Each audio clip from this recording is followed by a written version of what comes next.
Hello everyone, so welcome back to my channel. Definitely आज की video में बहुत सारी हम इंपॉर्टेंट चीज़ों को कवर करेंगे। देखेंगे कैसे हमारे 20s का इन्वेस्टमेंट हमें 40s में फाइनेंशियल फ्रीडम दे सकता है। यानी कि ओवरऑल हम देखेंगे कैसे हमारी एसआईपी कंपाउंडिंग बना बना के हमें 40 ईयर तक की फाइनेंशियल फ्रीडम की तरफ ले जाती है। तो ओवरऑल आज की वीडियो बेसिकली तुम समझ चुके होंगे।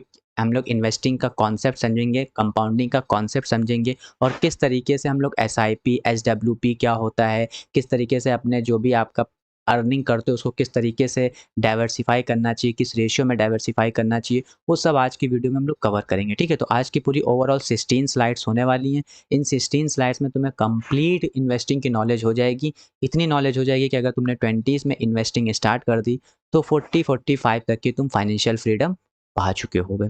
तो दैट इज़ वेरी इंपॉर्टेंट। आज की वीडियो बहुत इंपॉर्टेंट होने वाली है, तो वीडियो को एट द एंड तक जरूर देखना, क्योंकि 20s का इन्वेस्टमेंट उनसे बहुत एडवांटेज में प्रोवाइड करता है जो 30s में इन्वेस्ट करते हैं। वेरी इंपॉर्टेंट, ये 10 साल बहुत ही इंपॉर्टेंट माई कंपाउंडिंग में रोल प्ले करता है। तो डिटेल में समझने कोई ऐसी बड़ी बात नहीं है। जब तुम पूरी डिटेल वीडियो देख लोगे तो तुम्हें ओवरऑल सब कुछ अंडरस्टैंडिंग हो जाएगी। तो स्टार्ट करते हैं। तो हेलो दोस्तों, नमस्कार। आज हम सबसे ज़रूरी टॉपिक पर बात करने वाले हैं, अपने 20s में इन्वेस्टिंग कैसे शुरू करें। ठीक है, यानी कि जो 20 ईयर्स के हैं तो उनको कैसे इन्वेस्टिंग स्टार्ट करना चाहिए ताकि वो 40s यानी 40 ईयर तक आके आके वो फाइनेंशियल फ्रीडम अचीव कर सकें। ये कोई गेट रिच क्विक स्कीम नहीं है, ये है टाइम मशीन का यूज़ करना। वेरी इंपॉर्टेंट, कोई यहाँ पे गेट क्विक रिच स्कीम नहीं है। यहाँ पे आप बेसिकली 20 ईयर्स दे रहे हो इन्वेस्टिंग में। तो 20 साल से इन्वेस्टिंग स्टार्ट करोगे तो 40 तक की आप फाइनेंशियल फ्रीडम पा सकते हो। ये सबसे इंपॉर्टेंट यहाँ रोल प्ले करता है टाइम मशीन का। यानी कि जो इंपॉर्टेंट है यहाँ पे पूरी इन्वेस्टिंग, वो टाइम कंपाउंडिंग जो है वो पूरी टाइम पे डिपेंडेंसी है।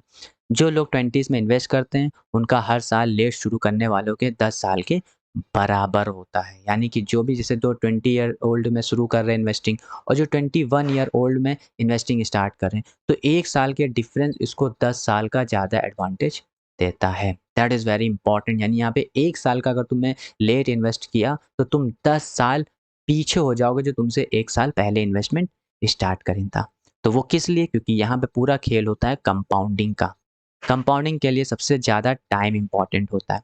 तो हम देखेंगे कि क्या टाइम मशीन कैसे काम करती है, यानी कि पूरा कंपाउंडिंग किस तरीके से काम करता है, वो आज की वीडियो में हम लोग कवर अप करेंगे। सो होपफुली बेसिकली तुम्हें बेसिक अंडरस्टैंडिंग, बेसिक इंट्रोडक्शन हो चुका है कि किस तरीके से हमें 20s में इन्वेस्टमेंट 40s में फ्रीडम दिला सकता है। तो चलो फिर स्टार्ट करते हैं। तो उससे पहले अगर चैनल पहली बार है तो चैनल को सब्सक्राइब कर लेना, बेल नोटिफिकेशन ऑन कर लेना, क्योंकि इस चैनल बहुत ही important related to stock market news, updates, global news, events सबको कवर किया जाता है। उसी के साथ साथ फाइनेंस नॉलेज भी वीडियो बनाई जाती हैं। तो डेफिनेटली प्लेलिस्ट में जाके तुम देख सकते हो, हमारी कम से कम ऑलरेडी 14 वीडियोस नॉलेज पर्पज से बन चुकी है। ये हमारी 15 वीडियोस होने वाली है। तो चलो स्टार्ट करते हैं। तो चैनल को डेफिनेटली सब्सक्राइब कर लेना और लास्ट तक की वीडियो जरूर देखना। सबसे पहले हम लोग देखते हैं कि क्यों हम ऐसा कह रहे थे कि जो अर्ली में स्टार्टिंग करते हैं इन्वेस्टिंग वो कितना एडवांटेज प्ले करता है। तो एक हाइपोथेटिकली एग्जांपल समझते हैं। ठीक है, यानी कि एक कैलकुलेटर की तरह से हम लोग समझते हैं।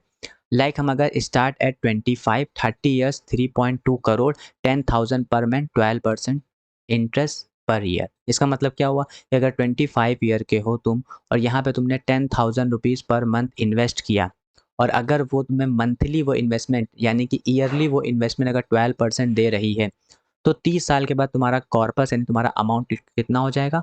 3.2 करोड़ हो जाएगा। वहीं अगर तुमने 30 ईयर्स में स्टार्ट किया, यानी कि अब तुम 5 साल लेट स्टार्ट करो 30 ईयर्स में, और अगर तुमने सेम इन्वेस्टमेंट किया यानी कि तुमने 10,000 रुपये पर मंथ इन्वेस्टमेंट करी और ईयरली तुम्हें 12% का CAGR यानी कंपाउंड एनुअली ग्रोथ रेट मिला, तो भी तुम्हारा जो 30 साल के बाद, यानी कि क्योंकि 30 साल से स्टार्ट किया तो तुम्हारा 55 साल नेट ईयर बात हो रही है यहाँ पे भी, और यहाँ पे 55 ईयर पे बात हो रही है, यानी कि तुम्हारा यहाँ पे 25 साल बाद तुम्हारा अमाउंट कितना हो जाएगा? 1.7 करोड़ हो जाएगा। यानी कि 5 साल की देरी तुम्हें देखो यहाँ पे कितना लॉस करा रही है? ऑलमोस्ट 1.5 करोड़ का लॉस करा रही है। तो इसका मतलब क्या है कि टाइम सबसे ज़्यादा इंपॉर्टेंट यहाँ पे प्ले करता है। तो समझ में नहीं आया ना? एक एग्जाम्पल देखते हैं फिर से। मान लेते हैं एक 25 ईयर का है बंदा और एक 30 साल का है एक बंदा। ठीक है, तो ये 25 से 30 कितना हो जाएगा? 55 ईयर। ये भी मान लेते हैं सेम ईयर तक, यानी कि 55 ईयर तक की इन्वेस्टमेंट करेगा।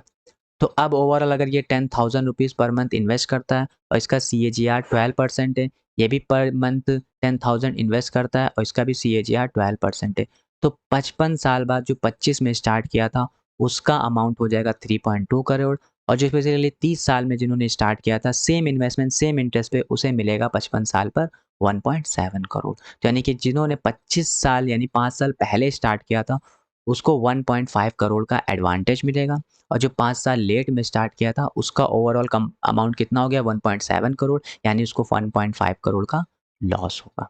तो that is the power of the compounding, जो डिपेंड करती है तुम्हारी टाइम पे। अगर जल्दी अर्ली इन्वेस्टमेंट स्टार्ट करोगे तो तुम्हारे लिए बहुत ही बड़ा एडवांटेज प्ले करता है। तो अगर 25 साल की एज में 10,000 महीने की एसआईपी शुरू करते हो तो 55 की एज तक ही तुम्हारा 3.2 करोड़ हो जाएगा। लेकिन अगर तुम 5 साल लेट शुरू करते हो तो तुम्हारा ओवरऑल कंपाउंडिंग अमाउंट कितना हो जाएगा 1.7 करोड़। यानी कि अगर तुमने 5 साल से लेट शुरू किया तो तुम्हारा 1.5 करोड़ का इनविजिबल लॉस होगा। ठीक है, इन्वेस्टिंग में सबसे बड़ा फैक्टर है टाइम। मनी से भी इंपॉर्टेंट टाइम होता है। आपका सबसे बड़ा एसेट आपकी एज ही होती है। तो जितना अर्ली स्टार्ट करोगे उतना तुम्हें एडवांटेज मिलेगा। तो दैट इज़ द कॉन्सेप्ट कि किस तरीके से हम लोग अर्ली में इन्वेस्टमेंट स्टार्ट करनी चाहिए। नाउ मूव ऑन करते हैं। तो बेसिक तो तुमने देख लिया, अब आगे बढ़ते हैं। अब गोल बेस्ड इन्वेस्टमेंट कैसे होती है? जैसे शॉर्ट टर्म 1 टू 3 यानी कि 1 से 3 साल के लिए इन्वेस्टमेंट करना हो, मीडियम टर्म जैसे 3 से 7 साल तक की इन्वेस्टमेंट करना हो, या लॉन्ग टर्म जो 10 साल से ऊपर का इन्वेस्टमेंट करना हो।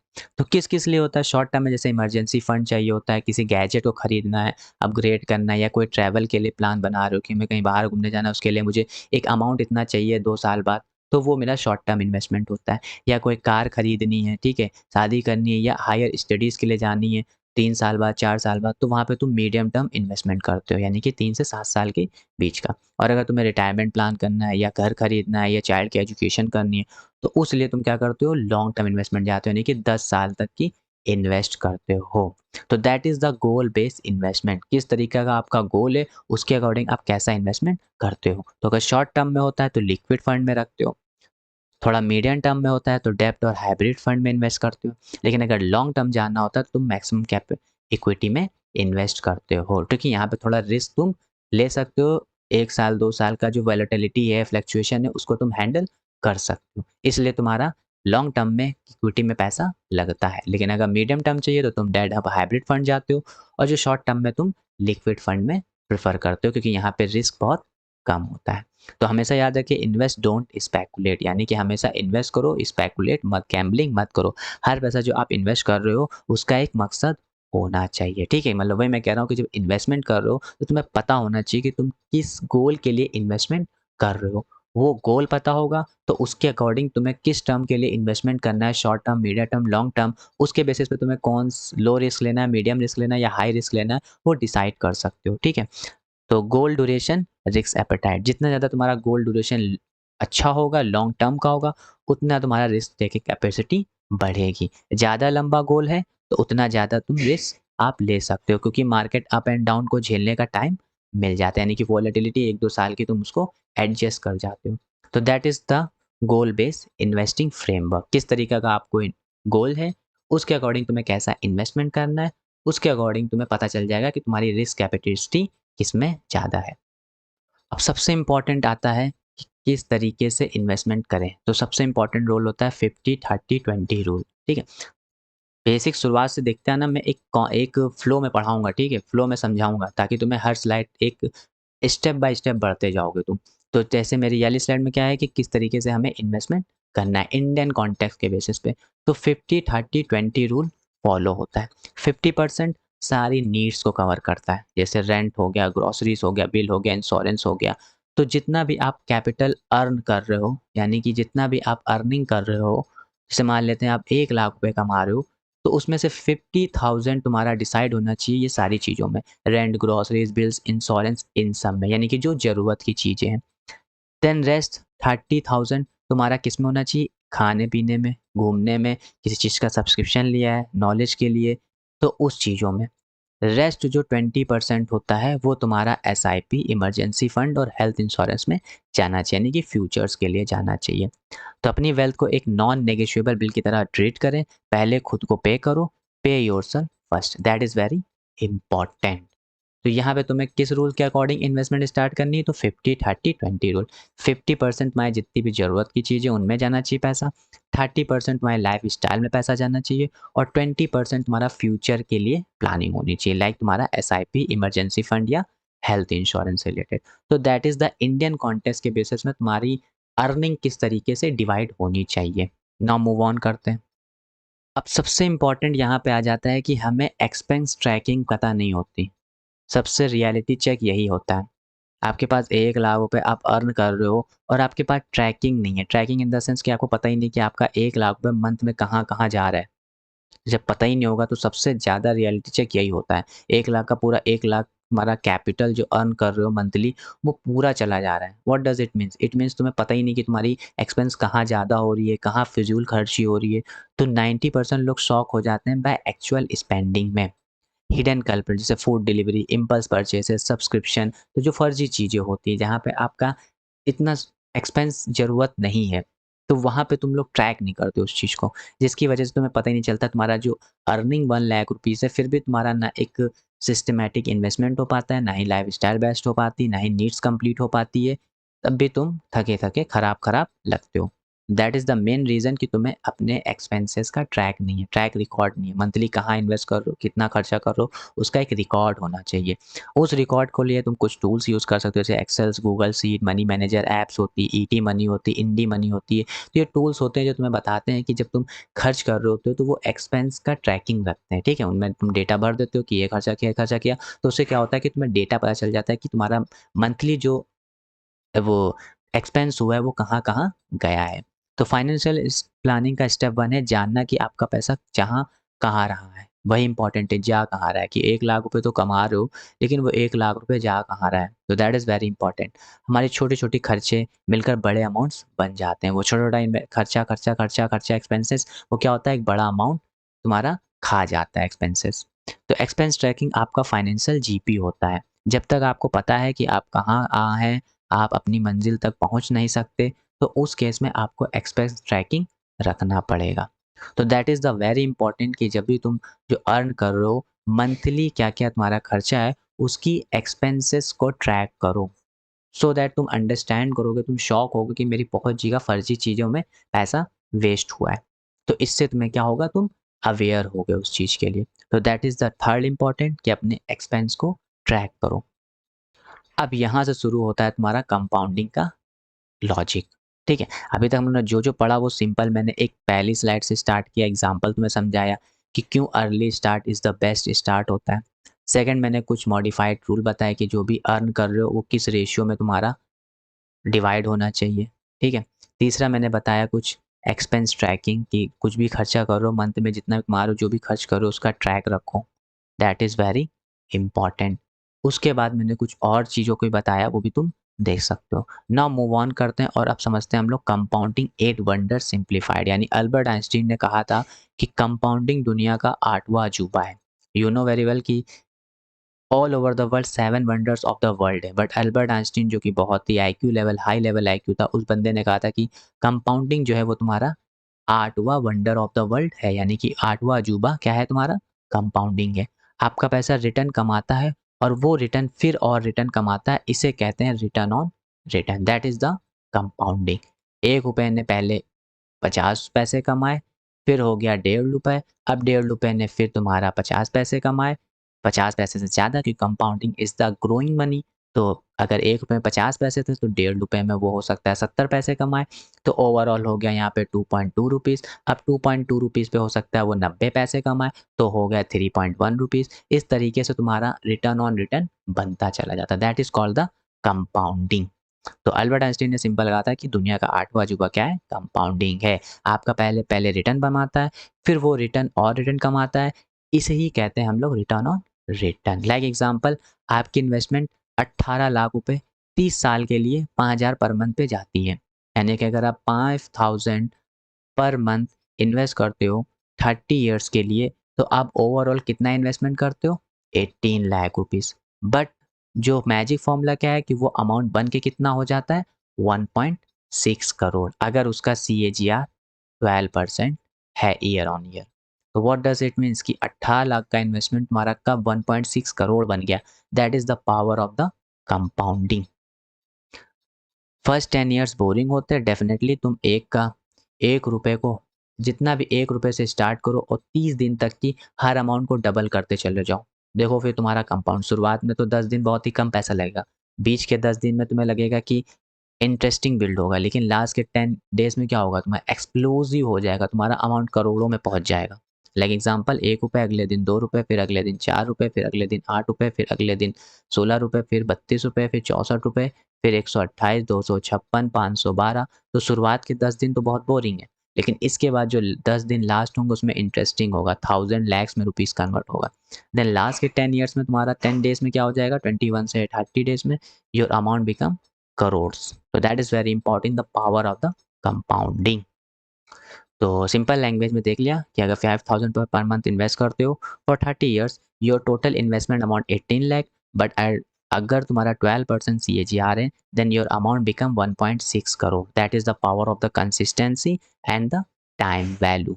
तो इसीलिए कहते हैं शुरुआत के 10 ईयर्स तो बोरिंग हो गए, नेक्स्ट 10 ईयर्स इंटरेस्टिंग, उसके बाद नेक्स्ट 10 ईयर तुम्हारे एक्सप्लोज कर जाएंगे, तुम्हारा अमाउंट एक्सप्लोजन में चला जाएगा। कंसिस्टेंसी और टाइम इसकी जादुई चाबी है। तो that is why Albert Einstein ने इसको दुनिया का 8वां अजूबा कहा था। अब सबसे इंपॉर्टेंट है इनकम को डाइवर्सिफिकेशन पिरामिड को फॉलो करना। ठीक है, व्हाट डज इट मीन्स, इसका मतलब है सिर्फ इन्वेस्टमेंट को डाइवर्सिफाई करना नहीं, हमें अपने इनकम सोर्स को भी डाइवर्सिफाई करना चाहिए। सो अगर तुम्हारी जॉब है, अगर वो चली गई तो क्या होगा। ठीक है, यानी कि तुम पोर्टफोलियो तो बिल्ड करते हो, डाइवर्सिफाई करते हो, डिफरेंट डिफरेंट सेक्टर्स के स्टॉक्स को उठाते हो, but what does it mean तुम्हारा इनकम सोर्स। पोर्टफोलियो को डाइवर्सिफाई कर रहे हो बट तुम्हारे इनकम सोर्स डाइवर्सिफाई नहीं है, यानी कि तुम सिर्फ खाली जॉब पे डिपेंडेंसी है। अगर जॉब चली गई तो दैट इज़ वेरी इंपॉर्टेंट। तो यहाँ पे इनकम सोर्स को भी तुम्हें डाइवर्सिफाई करना पड़ता है। अगर तुम्हारे पास जॉब है देन इट इज़ गुड, लेकिन उसी के साथ तुम्हारे पास एक साइड हसल होना चाहिए, यानी कि फ्रीलांसिंग कंटेंट, कोई स्किल आती है तो उस पर कंटेंट बनाओ। ठीक है, उस स्किल्स पे फ्रीलांसिंग करो, that is very important. Passive income तुम्हारे पास आनी चाहिए, लाइक डिविडेंड, रेंट। कोई भाई तुमने रियल एस्टेट पैसा लगा के प्रॉपर्टी बिल्ड कर दी, अब उससे क्या आ रहा है, तुम्हारा रेंट आ रहा है। स्टॉक्स का है तो डिविडेंड वाले स्टॉक्स है तो उनमें डिविडेंड आ रहा है।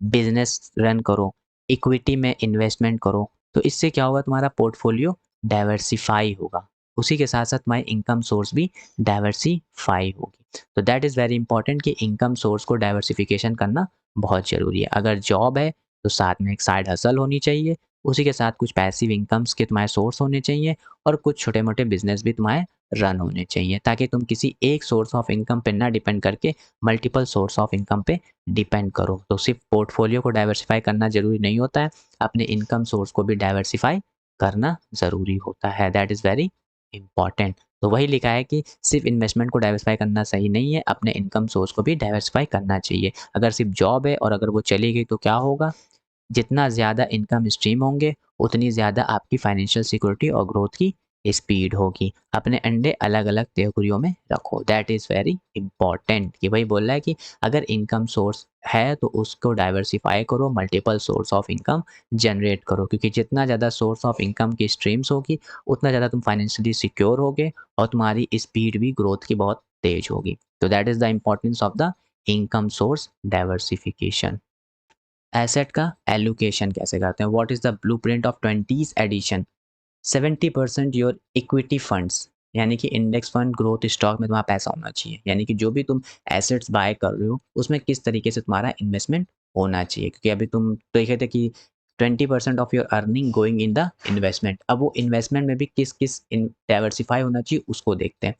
तो अगर तुमने मान लेते हैं कि वही मैंने बोला कि अगर तुम अर्न कर रहे हो तो पहले 50% उसमें अपना needs, 30% your wants and 20% your investment. अब इस 20% में भी हमें डाइवर्सिफाई करना है, कहाँ कहाँ इन्वेस्टमेंट करना है, कैसे कैसे एसेट्स में इन्वेस्ट करना है। तो पहला है कि अब जो भी तुम्हारा 20%, यानी कि तुम अगर 1 लाख रुपए कमा रहे थे तो उसका 20,000 रुपये तुम्हें इन्वेस्ट करना है। अब इस 20,000 में तुम्हें 70% पैसा डालना है इक्विटी में, इक्विटी फंड्स में, ग्रोथ वाले स्टॉक्स में। अब इसी 20,000 का 20% तुम्हें डेप्ट में जाना है, जैसे लिक्विडिटी फंड में या डेप्ट फंड में। और इसी 20,000 का 5% तुम्हें गोल्ड में इन्वेस्ट करना है, लाइक सेवरेन गोल्ड बॉन्ड्स। और रेस्ट 5% तुम्हें इमरजेंसी में रखना है, जैसे कैश या लिक्विड फंड में होना चाहिए। तो that is the beauty of the investment को भी डाइवर्सिफाई कैसे करते हैं, ठीक है? तो अगर 20s में आपके पास ज़्यादा रिस्क लेने की कैपेसिटी होती है, क्योंकि आपके पास टाइम है अपनी गलती सुधारने का, ठीक है? तो 20s में अपने ज़्यादा इन्वेस्टमेंट करोगे, ज़्यादा रिस्क लोगे, तो वहाँ पे तुम्हारे पास एक एडवांटेज होगा कि तुम्हारे पास टाइम है। टाइम होगा तो तुम गलती करोगे तो उससे सीख जाओगे।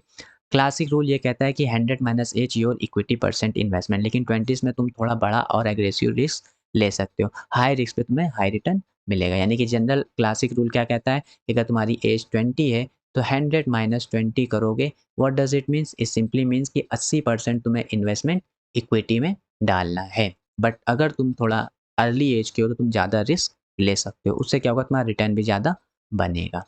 तो ये स्लाइड जो है वो तुम्हारी वो उस स्लाइड से मैच करती है कि तुम जो 1 लाख रुपए कमा रहे थे उसमें 50,000 रुपए तुम नीड्स में जा रहे थे, 30,000 तुम्हारे बॉन्ड्स में जा रहे थे और वो 20,000 जो इन्वेस्ट कर रहे थे वो 20,000 का फिर 20% इक्विटी में, 20% डेब्ट में, 5% गोल्ड में और 5% इमरजेंसी या कैश लिक्विड में।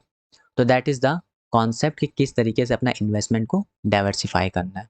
अब हम लोग देखते हैं कंपाउंडिंग का मोस्ट इंपॉर्टेंट थिंग कि एसआईपी क्या होता है। ठीक है, SIP the silent wealth builder, यानी कि ये साइलेंटली तुम्हारी वेल्थ को बिल्ड करता है अगर तुम एसआईपी करते रहते हो। एसआईपी के इन द सेंस का मतलब होता है कि तुम्हें मंथली कुछ एक फिक्स अमाउंट तुमने फिक्स कर रखा है, उस फिक्स अमाउंट को तुम इन्वेस्ट कर रहे हो। लाइक 500 रुपये मंथली इन्वेस्ट कर रहे हो एसआईपी के थ्रू, म्यूचुअल फंड्स में पैसा डाल रहे हो, तो उसको हम लोग एसआईपी बोलते हैं, यानी कि सिस्टमैटिक इन्वेस्टमेंट प्लान। अगर मार्केट डाउन होता है तो मोर यूनिट्स, एवरेज कॉस्ट कम हो जाती है। रीज़न मान लेते तुमने मार्केट अप पे तुमने एसआईपी शुरू करी, अब मार्केट डाउन है तो भी तुम्हारी एसआईपी चल रही है और मार्केट डाउन है तो भी तुम्हारी एसआईपी चल रही है, तो इससे क्या होगा, तुम्हारी जो एवरेज कॉस्ट होती है वो धीरे-धीरे कम हो जाती है। अगर तुमने यहाँ इन्वेस्टमेंट किया, यहाँ भी इन्वेस्ट किया तो तुम्हारा एवरेज कॉस्ट यहाँ आ चुका है, फिर यहाँ पे इन्वेस्ट किया, यहाँ पे इन्वेस्ट किया तो एवरेज कॉस्ट यहाँ आ चुका है। तो अगर मार्केट यहाँ से यहाँ पहुँचेगा तो तुम्हारा प्रॉफिट शुरू हो जाएगा। तो दैट इज़ द ब्यूटी कि अगर तुम एसआईपी करते हो तो उसमें तुम हर मंथ इन्वेस्ट करते हो, तो मार्केट अप जाए या डाउन जाए उसमें तुम्हें फ़ायदा ही होता है। अगर मार्केट डाउन रहता है तो तुम एवरेज तुम्हारा होता चला जाता है कॉस्ट कम वैल्यू पे, और मार्केट अप होता है तो तुम्हारी यूनिट्स की वैल्यू बढ़ती चली जाती है। ऑटोमेटिक डिसिप्लिन फॉलो करो, इमोशनल इन्वेस्टिंग से बचो, कोई फोमो ग्रीड नहीं होना चाहिए। यानी ये नहीं कि मार्केट डाउन हो गया तो ज़्यादा पैसा डाल दें, मार्केट अप है तो पैसा नहीं डालते हैं, ये सब कुछ नहीं होता। ना ही फोमो आना चाहिए, ना ही ग्रीड आना चाहिए। तुम्हें जो सिस्टमैटिक फॉलो कर रहे हो उस सिस्टमैटिक को फॉलो करो, चाहे मार्केट गिरे या बढ़े, ऑटोमेटिक तुम बेस्ट आउटपुट ले पाओगे। तो एसआईपी का मतलब होता है सिस्टमैटिक इन्वेस्टमेंट प्लान। ये आपका सबसे अच्छा दोस्त है, ये आपको मार्केट की वॉलेटिलिटी से बचाता है। यहाँ अमाउंट इंपॉर्टेंट नहीं है, डिसिप्लिन इंपॉर्टेंट है। आप सिर्फ 500 रुपये पर मंथ से भी शुरू कर सकते हो। तो that is the beauty of the SIP कि अगर आप मार्केट डाउन भी है तो भी तुम्हारी एवरेज कॉस्ट कम होती जाएगी, मार्केट अप है तो तुम्हारी यूनिट्स की वैल्यू बढ़ती जाएगी और इसमें कोई भी फोमो और ग्रीड का लॉजिक नहीं होता। अब एक स्टेप और जाते हैं, that is step up SIP क्या होता है। देखिए, एसआईपी तो सिंपली है कि मैंने 5000 रुपीज़ पर मंथ इन्वेस्ट करना है या 500 रुपीज़ पर मंथ इन्वेस्ट करना है। But what is the step up SIP? Step up SIP बोलता है कि तुम अपनी एसआईपीज़ को इंक्रीज़ करो। लाइक अगर पहली फ्लैट एसआईपी 5000 पर मंथ कर रहे थे तो तुम्हारा 1.6 करोड़ बन रहा था, ठीक है? लेकिन अगर तुमने स्टेप अप एसआईपी करी, यानी कि हर साल 10% अपनी एसआईपी को इंक्रीज़ कर दिया, ठीक है? तो वही 5000 करोड़ जो तुम इन्वेस्टमेंट स्टार्ट कर रहे थे, 30 साल के बाद तुम्हारा 4.8 करोड़ हो जाएगा। That is the beauty of the step up SIP. Step up SIP का मतलब सिंपल है कि अगर तुम मंथली 500 रुपए इन्वेस्ट कर रहे थे, तो इट मीन्स तुम साल का कितना इन्वेस्ट कर रहे थे? 6000, ठीक है? लेकिन अब अगले मंथ में तुम क्या करोगे? 10% इंक्रीज़ करोगे। 10% इंक्रीज़ करने का मतलब क्या है कि अब नेक्स्ट ईयर से तुम 550 रुपए पर मंथ इन्वेस्ट करोगे। फिर अगले ईयर में तुम 600 रुपीज़ पर मंथ इन्वेस्ट करोगे। फिर नेक्स्ट ईयर में तुम 650 रुपीज़ पर मंथ इन्वेस्ट करोगे। यानी कि तुम एसआईपी को स्टेप अप लेके जा रहे हो। शुरुआत तुमने 500 रुपये पर मंथ की, एक साल बाद तुमने फिर उसमें 50 पे इंक्रीज़ करके 550 रुपये पर मंथ कर दी। फिर नेक्स्ट ईयर में तुमने 600 rupees per month investment start कर दी। फिर अगले नेक्स्ट ईयर में तुमने 650 rupees per month SIP start कर दी। तो उससे फ़ायदा क्या होगा कि अगर तुम खाली 500 रुपीज़ पर मंथ एसआईपी करोगे तो उससे 30 साल का इन्वेस्टमेंट तुम्हें मिलेगा 1.6 करोड़ का। लेकिन अगर तुमने स्टेप अप एसआईपी फॉलो करने की 10% एनुअली इंक्रीज़ करी, सिर्फ 50-50 रुपए, ठीक है, या 550 था, अब इसका 10% कितना होगा? 10% क्या हो सकता है, थोड़ा और बढ़ा के ले लेते हैं, यानी कि ₹605, ठीक है। अगला इसका 10% क्या होगा, तो 655 के पास, ठीक है। तो दैट इज़ मीन्स कि यहाँ पे तुम एसआईपीज़ के अमाउंट को भी इंक्रीज़ कर रहे हो। तो सिर्फ 10% ही एनुअल इंक्रीज़ से तुम्हारा 30 साल में अमाउंट कितना हो जाता है, 4.8 करोड़। तो कितना एडवांटेज अगर हो जाता है अगर तुम सिंपली 10% ही एनुअली अमाउंट इंक्रीज़ करो। तो जैसे-जैसे आपकी सैलरी बढ़ती है वैसे-वैसे आपको अपनी एसआईपी भी बढ़ानी चाहिए। हम यहाँ पर हर साल 10% का इंक्रीज़ हम अज़्यूम करते हैं। ये एक रियल कंपाउंडिंग का पावर है, अगर हर साल आपका अप्रेज़ल आए यानी कि इम्प्रूवमेंट हो अर्निंग में, तो उसका एक हिस्सा तुरंत एसआईपी में स्टेप अप कर दें। Don't increase your wants, increase your investment. यही कह रहे हैं, अप्रेज़ल तो मिलता है यानी कि सैलरी इंक्रीमेंट तो होता ही है। जैसे सैलरी इंक्रीमेंट हो तो उससे क्या करो, आप एसआईपी की इंक्रीमेंट भी इंक्रीज़ कर दो। तो उससे क्या होगा, तुम्हारा कंपाउंडिंग की पावर और भी स्ट्रॉन्ग हो जाएगी। अब एसआईपी के बाद नेक्स्ट सबसे इम्पोर्टेंट कॉन्सेप्ट होता है कि चलो मैंने एसआईपीज़ कर लिया, अब क्या करते ही रहेंगे? नहीं, करने का फ़ायदा ये होता है कि एक टाइम के बाद तुम्हारा क्या हो जाता है, अमाउंट बहुत बड़ा हो जाता है। अब इतना बड़ा अमाउंट हो जाता है कि अगर तुम मंथली पैसा निकालोगे भी, तो भी तुम्हारा अमाउंट कम नहीं होगा। उसी को हम लोग बोलते हैं फाइनेंशियल फ्रीडम, यानी कि उस स्टेज में आ गए हो जहाँ तुम्हारा पैसा पैसा बना रहा है और तुम वो पैसे को निकाल रहे हो, उसके बाद भी वो पैसा तुम्हारा पैसा बनाता जा रहा है। तो उसको बोलते हैं एसडब्ल्यूपी, यानी कि रिटायरमेंट के लिए एटीएम जैसी स्ट्रैटेजी, ठीक है? यानी कि systematic withdrawal plan. What does it means? इस सिंपल मतलब है कि तुमने एसआईपी स्टार्ट करी थी और तुम्हारा 55 साल में योर अमाउंट बिकम 2 करोड़, यानी कि तुमने 20 साल से स्टार्ट की थी और 55 साल के बाद तुम्हारा अमाउंट कितना हो चुका है, 2 करोड़ का हो चुका है। अब क्या मतलब कि ग्रोथ तो वही है, 12% पर ईयर से सीजीआर इंक्रीज़ कर रहा है। तो अगर मान लेते हैं कि 55 साल में तुम्हारा 2 करोड़ हो गया अमाउंट, अब 56 साल में तुम्हारा कितना हो जाएगा, इसका 10 ही परसेंट मान लेते हैं, तो कितना हो जाएगा 10%? 2 करोड़ का 10% यानी कि 20 लाख रुपए। यानी कि अब तुम्हारा वो 2 करोड़ सालाना 20 लाख रुपए बना के तुम्हें देगा, ठीक है? 20 लाख रुपए। कंपाउंडिंग तो और होती है ना, अगर अगले साल देखोगे तो और बड़ा अमाउंट बनेगा। बट हम अज़्यूम कर लेते हैं कि हर साल 20 लाख रुपए बनाता है। 20 लाख का मतलब है कि अगर तुम मंथली 1 लाख रुपए भी निकालोगे, तो भी तुम्हारा 8 लाख रुपए इंक्रीज़ होगा amount. That is the beauty of the SWP. इसका मतलब क्या है सिंपल, कि तुम्हारा 2 करोड़ का कॉर्पस पर ईयर 20 लाख रुपए बना के दे रहा है। अगर हम 10% से 12 महीने का ले लें, तो ऑन एन एवरेज 20 लाख रुपए बना रहा है। अब इस 20 लाख रुपए पर ईयर अगर तुम्हारा बन रहा है, तो अगर इसका मतलब है तुम पर मंथ अगर 1 लाख रुपए निकालोगे भी, तो भी तुम्हारा अमाउंट 2 करोड़ नेक्स्ट ईयर में कितना हो जाएगा, 2 करोड़ 8 लाख। फिर 2 करोड़ 8 लाख पे फिर 20 लाख रुपए बनेगा, फिर तुम पर मंथ 1 लाख रुपए निकालोगे, फिर हो जाएगा 2 करोड़ 16 लाख, फिर इस पे 20 लाख बनेगा, फिर तुम 1 लाख। तो यहाँ पे तुम्हारा अमाउंट भी बढ़ रहा होगा और तुम मंथली विथड्रॉ भी कर सकते हो अपने रिक्वायरमेंट के बेसिस पे।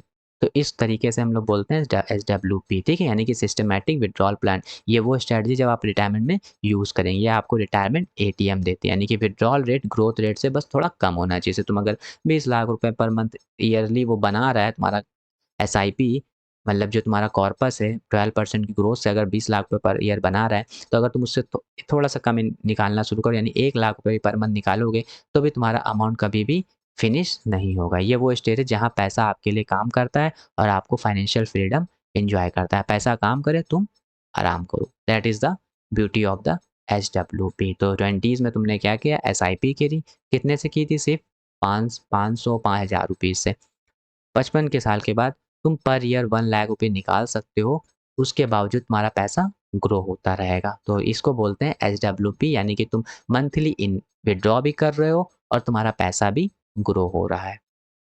अब कुछ कॉमन मिस्टेक्स हैं जो अवॉइड करनी चाहिए, रेड फ्लैग्स, जैसे नो इमरजेंसी फंड। ऐसा नहीं कि तुम्हारा अगर 1 लाख रुपए कमा रहे हो तो पूरा का पूरा 90,000 1 लाख रुपए तुमने इन्वेस्ट ही कर दिया। ये सबसे बड़ी बेवकूफ़ी। मैंने क्या बताया, 50-30-20 रूल ना, तो 20% ही तुम्हारा अर्निंग का इन्वेस्टमेंट होना चाहिए। आपका कुछ पैसा इमरजेंसी फंड में भी होना चाहिए, यानी कि अगर सडन जॉब चली गई तो लिस्ट बहुत ज़्यादा है, तो इसका मतलब तुम्हारे पास बैंक का भी पैसा, बैंक में भी पैसा थोड़ा बहुत होना चाहिए। खाली एफडी मत करो, एफडी करोगे तो इन्फ्लेशन को भी बीट नहीं कर पाएगी। एफडी जो तुम्हें 6-7% देता है, तो इन्फ्लेशन भी तुम्हारा 5-6% के अराउंड ग्रो बढ़ता है। तो इससे क्या होगा, तुम्हारा पैसा जो है वो ग्रो ही नहीं होगा।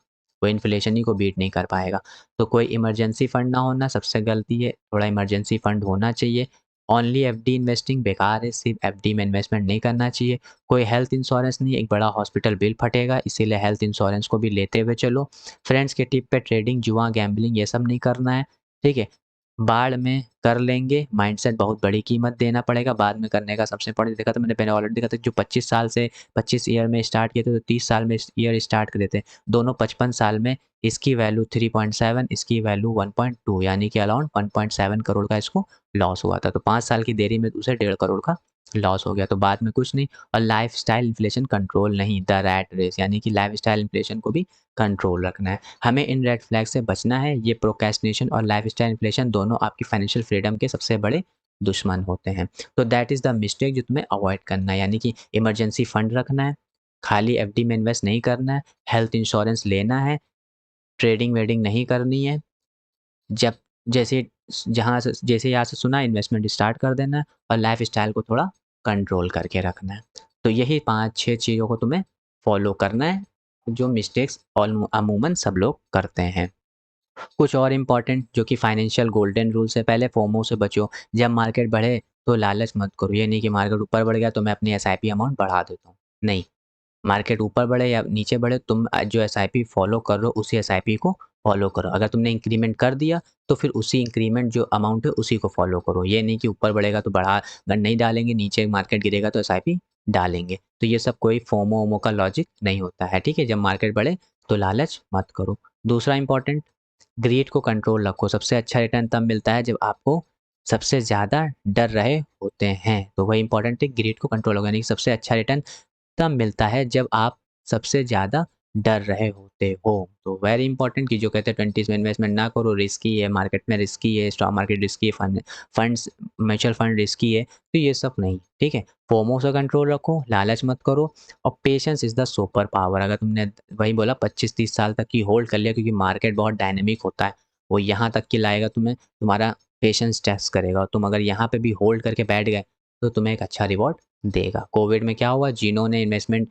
क्रैश पे बेच दिया, आज उससे बहुत ऊपर है मार्केट, तो क्या हुआ, जिन्होंने पेशेंस रखा उन्हें सुपर पावर मिला। कंपाउंडिंग को टाइम दो, मार्केट साइकिल्स नॉर्मल है, यानी कि मार्केट में क्रैश भी आएगा बट अल्टीमेटली मार्केट ऊपर ही जाएगा। इनमें सबसे बड़ी चैलेंज है मार्केट नहीं, आपकी अपनी psychology. FOMO control, greed control, और पेशेंस रखो। मार्केट नीचे गिरे या ऊपर गिरे, तुम जो एसआईपी फॉलो कर रहे हो उसको फॉलो करो। Be fearful when there are greedy, यानी सब जब लालची हो तो तुम्हें डरना चाहिए, और जब सब लाल and greedy when others are fuel, और जब सब डर रहे हो तो तुम्हें लालची बनना चाहिए। तो सब लोग डरते कब है, जब मार्केट नीचे गिरता है, तो उस समय तुम्हें ग्रीड बन के इन्वेस्टमेंट अच्छे से करना चाहिए। और जब ग्रीड हो, सब लालची हो, यानी कि सब ऊपर हो, तो अपना कैश लेके बैठो, तो उसमें तुम्हें डरना चाहिए, ठीक है। ये स्टॉक्स के पॉइंट ऑफ व्यू से बात हो रही है। म्यूचुअल फंड में तो जो एसआईपी फॉलो कर रहे हो वही, बट अगर स्टॉक की बात करें तो अगर मार्केट नीचे गिर रहा है तो लोग स्टॉक बेचने लगते हैं, तो डरते हैं, तो तुम वहाँ पे ग्रीड होकर स्टॉक्स को, अच्छे अच्छे स्टॉक्स को पिक करना शुरू करो। और जब मार्केट बहुत ऊपर होता है तो लोग लालची हो जाते, खरीदने लगते, तो वहाँ पे तुम बेच के चुप्पे होल्ड करके बैठो पैसा, जब वापस क्रैश करे खरीद लो। तो that is the concept of behaviour of financial golden rules. कुछ इंपॉर्टेंट बुक्स को रिकमेंड कर दे रहे हैं सो दैट कि तुम्हें थोड़ी नॉलेज हो जाए। पहली, साइकोलॉजी ऑफ मनी को पढ़ो, ठीक है, ये माइंडसेट को तुम्हारे बिल्ड करती है। दूसरी बुक सबसे इंपॉर्टेंट है लेट्स टॉक मनी, ये तुम्हारे इंडियन के कॉन्टेक्स्ट में बहुत ही अच्छी बुक है। तीसरी सबसे इंपॉर्टेंट बुक है रिच डैड और पुअर डैड, ये तुम्हें एसेट और लायबिलिटी के बीच में डिफरेंस समझा देती है। और चौथी बुक है the simple path to wealth, ये तुम्हारे प्रैक्टिकल स्टेप्स तुम्हें सिखा देती है। तो ये कुछ बुक्स जो रिकमेंड मैंने करी है, इन बुक्स को जरूर पढ़ो, यानी psychology of money mindset build करेगी, टॉक मनी इंडियन कंटेक्स्ट के ऊपर पूरी बुक है, रिच डैड पुअर डैड तुम्हें एसेट और लायबिलिटी में सबसे बेसिक डिफरेंस समझा देगी, और सिंपल पार्ट टू वेल्थ तुम्हें एक प्रैक्टिकल स्टेप्स को बताएगी। तो अपने फाइनेंशियल आईक्यू को बढ़ाने के लिए सेल्फ एजुकेशन बहुत जरूरी है, उसके लिए तुम ये बुक्स रीड कर सकते हो, ठीक है। हर क्वार्टर में एक फाइनेंस बुक पढ़ो, ये इन्वेस्टमेंट आपको सबसे ज़्यादा रिटर्न देगी। तो जितना ज़्यादा आप नॉलेज लोगे उतना ज़्यादा आप अवेयर होते जाओगे मार्केट से, ठीक है। तो 5 पॉइंट्स जो एक्शन प्लान में तुम्हें बता रहा हूँ उसको फॉलो करो। अपने 30 डेज में जो भी एक्सपेंस कर रहे हो उसको ट्रैक करो। एसआईपी स्टार्ट करो, किसी भी अमाउंट से स्टार्ट करो। 500 रुपये पर मंथ बन रहे हैं तो 500 रुपये एसआईपी करो। 6 मंथ का इमरजेंसी फंड रखो, ठीक है। गेट टर्म हेल्थ इंश्योरेंस लेके रखो, और फाइनेंस बुक को क्वार्टरली पढ़ो पूरी। तो ये कुछ 5 पॉइंट एक्शन तुम्हें लेना चाहिए, यानी कि अपने जो भी एक्सपेंस कर रहे हो 30 डेज़ का, उसको एक बार रिकॉर्ड करके देखो, ट्रैक करके देखो कहाँ फ़िज़ूल खर्ची हो रही है। एसआईपी जहाँ से स्टार्ट हो रही है, वहाँ से जितने अमाउंट से स्टार्ट हो रही करो, ठीक है? इमरजेंसी फंड रखना बहुत ज़रूरी है, ताकि इमरजेंसी में काम आ सके। हेल्थ इंश्योरेंस ज़रूर लेके रखो और हर क्वार्टरली एक फाइनेंस बुक को कंप्लीट करो। अब टाइम है एक्शन लेने का। आज की बात तो सिर्फ सुनकर भूलना नहीं, एग्ज़ीक्यूट करना भी है। तो इन सब चीज़ों को एग्ज़ीक्यूट करना स्टार्ट कर दो, ठीक है? कल मत, आज से शुरू करो, आज से शुरू करो। दैट इज़ वेरी इंपॉर्टेंट कि अगर प्रोक्रेस्टिनेट करोगे तो कभी भी तुम उस चीज़ को एग्ज़ीक्यूशन में नहीं ला पाओगे। तो ये 5 पॉइंट को तुम्हें आज से ही एग्ज़ीक्यूशन में स्टार्ट करना होगा। कुछ बोनस टिप बोल देते हैं जो कि तुम्हारे लिए बहुत इंपॉर्टेंट है। Advance pro tip, NPS for extra tax saving plus retirement, यानी कि 50,000 का एटीसीडी1 भी रख लो। ELSS for tax saving, equity growth, that stock only with risk capital. Annual portfolio review जरूर करो।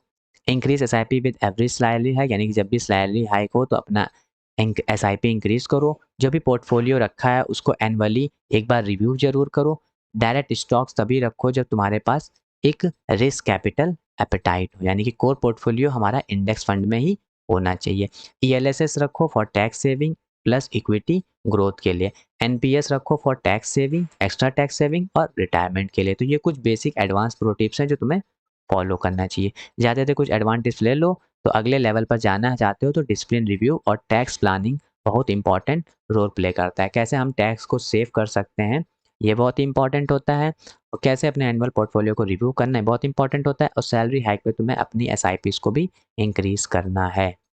So that is all about the your investment plan, investing plan की 20s में कैसे तुम अपने अर्निंग को किस तरीके से इन्वेस्टमेंट करोगे। तो मैंने ओवरऑल पूरी 17 स्लाइड्स में तुम्हें ओवरऑल सम कंप्लीट नॉलेज दे दी है। अब इस वीडियो के बाद तुम्हें कोई भी एक्स्ट्रा वीडियो देखने की ज़रूरत नहीं है कि कैसे इन्वेस्टमेंट स्टार्ट करें। मैंने complete SIP, SWP, as different, compounding power, ठीक है, कुछ बुक्स रिकमेंड कर दी, मैंने सब कुछ कवर कर दिया, ठीक है। तो आज की वीडियो को देखने के बाद तुम्हें कंप्लीट नॉलेज हो जाएगी कैसे हमें 20s में इन्वेस्टमेंट करना इंपॉर्टेंट होता है।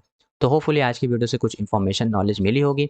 तो वीडियो पसंद आई तो वीडियो को लाइक करना, सब्सक्राइब करना, शेयर करना, क्योंकि इस चैनल बहुत important news, updates, global events, finance news और नॉलेज पॉइंट ऑफ व्यू से वीडियोस को कवर किया जाता है। तो वीडियो हेल्पफुल लगी तो लाइक, शेयर, सब्सक्राइब करना। मिलते हैं नेक्स्ट वीडियो में। Till then bye.